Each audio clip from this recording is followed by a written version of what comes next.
Hey everybody, this will be the first of probably many videos that I'll be posting about this enclosed trailer build that I'm doing during our COVID quarantine. I looked online, my wife and I, we wanted to do a camper that we were going to rent out as a source of additional income. And our first plan was to get an old camper and just renovate it, but that was going to be a tremendous amount of work, and we felt like at the end we'd probably still have a subpar quality product. So instead I did some research and we set our sights on doing our own build.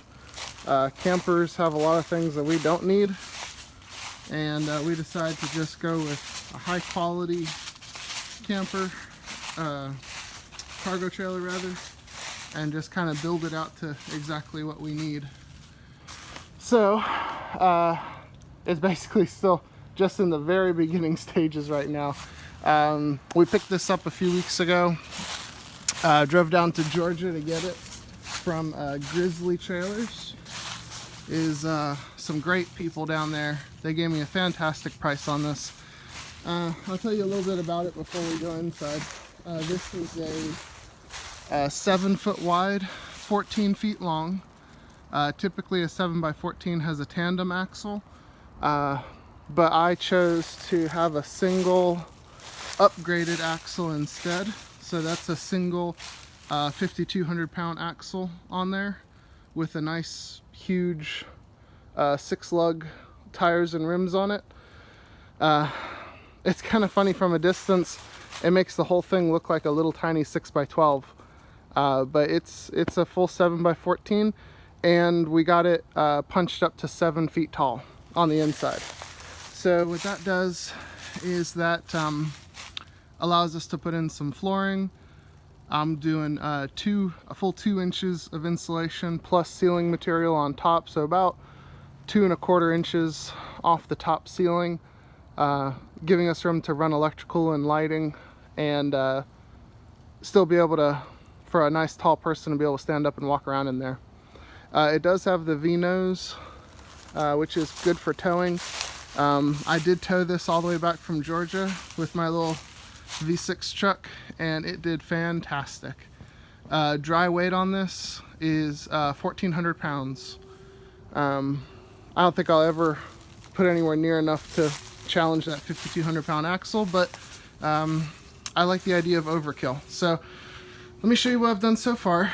Is I've completely removed all of the plywood that came with it from the walls, and did a little bit better job of sealing up all of the, these are fully enclosed 1.5 by 1 inch tube steel studs, not Z channel or C channel or anything else. They're fully enclosed tubes, which is nice, very sturdy.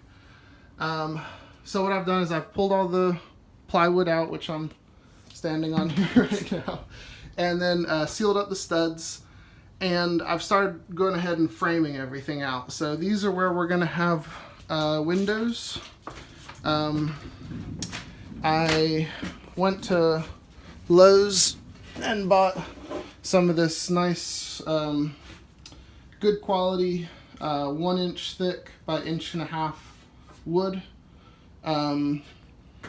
It's a little bit, I saw the little furring strips and they just didn't seem like they would last. So these are a little bit more expensive, but still very reasonable price. And what I've done is everywhere there's going to be a window, I went upstairs and I made a template out of cardboard for each of the windows that we're going to have in the build. And so like here's a nice tall vertical bed window.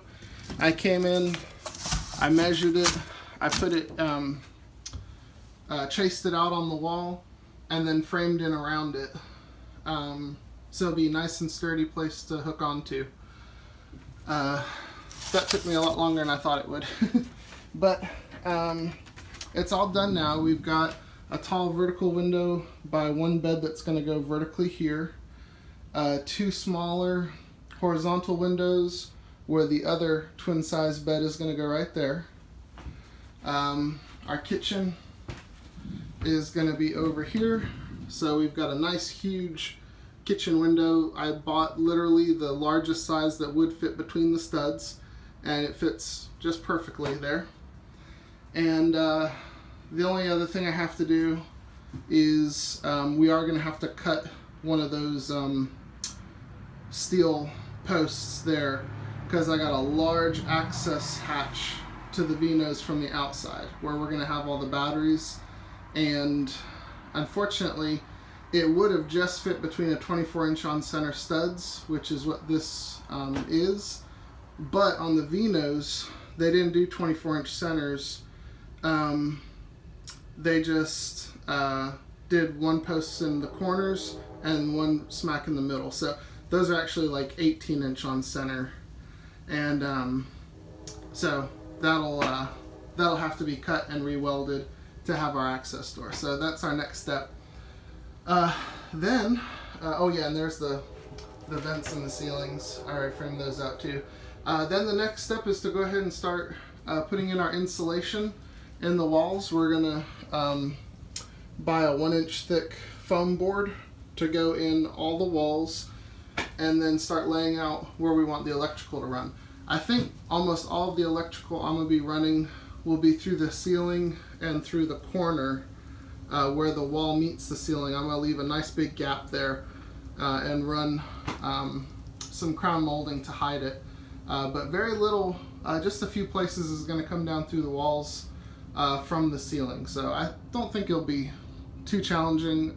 My plan is I don't want to affect the structural integrity of these beams at all. I don't want to drill any holes through it. I want to keep everything nice and intact, keep this thing as structurally sound as possible, because that's kind of the nice thing about this versus, like we said, getting an old camper, something we could afford, is this is made with high quality tube steel studs.